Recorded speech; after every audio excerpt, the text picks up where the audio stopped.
उत्तर प्रदेश एक अलग किस्म का राज्य बन गया। एक पैटर्न है, मौत और हत्या का फर्क मिट गया। बस इतना ही कहना। तेजस्वी यादव ने भी संवैधानिक संस्थानों को इसमें हस्तक्षेप करने की बात की और संज्ञान लेने की बात की। देखिए, सीधी सी बात है, मैंने कहा ना, मेरे नेता से इतर नहीं कहा। मौत और हत्या का फर्क जब मिट जाए तो अराजकता होती है। पता नहीं क्या कहें। अरविंद केजरीवाल पे लगातार जिस तरीके से दबिश बनाई जा रही है, सभी विपक्ष के जो तमाम नेता आज बीजेपी कार्यालय के बाहर प्रदर्शन करेंगे, इसको नहीं, सिर्फ अरविंद केजरीवाल जी क्यों? दिल्ली में अरविंद केजरीवाल जी, झारखंड में हेमंत सोरेन जी, महाराष्ट्र में फलाना जी, अलग अलग राज्यों में, और यहाँ पर बिहार की पूरी लिस्ट तैयार है।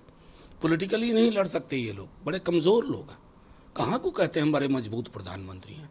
इतना मजबूर प्रधानमंत्री, मजबूर मैंने कभी नहीं देखा। जो खौफ भय में, इलेक्ट्रल बॉन्ड क्या है साहब? सबसे बड़ा करप्शन तो आपने किया आजाद हिंदुस्तान में। उसके बाद अपने पॉलिटिकल राइवल के लिए इस तरह की ईडी, आईटी, सीबीआई के माध्यम आज तक किसी ने नहीं किया। लेकिन जिस दिन आप सत्ता से चले जाएंगे, बड़े चक्कर लगाने होंगे ईडी दफ्तर के, आईटी दफ्तर के, सीबीआई दफ्तर के। सर, आप इलेक्ट्रल बॉन्ड का भी जिक्र किया। लगातार ये आप लोग कह रहे हैं कि वसूली की जा रही है ईडी के जरिए, बीजेपी कर रही है। बीजेपी कह रही है कि जब कांग्रेस की सरकार थी तो उन लोगों ने तो कई घोटाले। नहीं, एक साधारण चीज बताता हूं। आज आपके यहाँ ईडी की रेड होती है, परसों आप इलेक्ट्रल बॉन्ड खरीदते हैं, और ये एक घटना नहीं है, अनेकानेक घटना। There is a correlation between ED छापा, सीबीआई छापा and purchase of electoral bond. इस करप्शन को कौन सा नाम दे? शिष्टाचार वाला करप्शन। लेकिन वो तो कह रहे वसूली वो लोग करते हैं, पहले चंदा वो लोग भी नहीं, लेते थे। उन्होंने प्रमाण तो उन्होंने नहीं दिया ना, मैं तो प्रमाण दे रहा हूं आपको। हवा की बातें अलग है। 2G की है, कोर्ट का फैसला क्या हुआ? प्रमाण पे बात होगी ना। तो सिर्फ टेलीविजन पर बैठ के मुंह खंगाल लें ना। लगातार ये दावा किया जा रहा है कि इस बार एनडीए 400 पार रहेगा, बिहार में 40 सीटें जीतेगी एनडीए।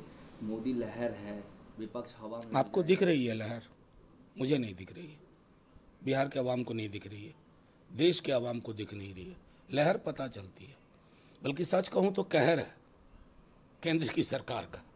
आप बताइए, जो व्यक्ति 2 करोड़ रोजगार प्रतिवर्ष के वादे पे आया था, 2014 में 2 दाहें 20 करोड़ में कितना रोजगार उन्होंने दिया?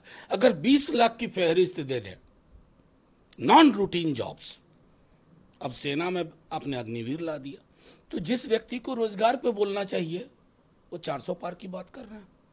अगर आप 400 पार वाला सपना देख रहे हैं ना, तो लोकतंत्र को खत्म कर चुके हैं। या तो सारा ईवीएम सेट कर लिया आपने कि कहीं कोई गुंजाइश ही नहीं रहे, वोट जाए फलाना को लेकिन दिखे कमल छाप में। अगर इस तरह की व्यवस्था है तो मैं नहीं कह सकता, लेकिन जमीन पे हकीकत जो है वो मैं आपसे बता रहा हूं।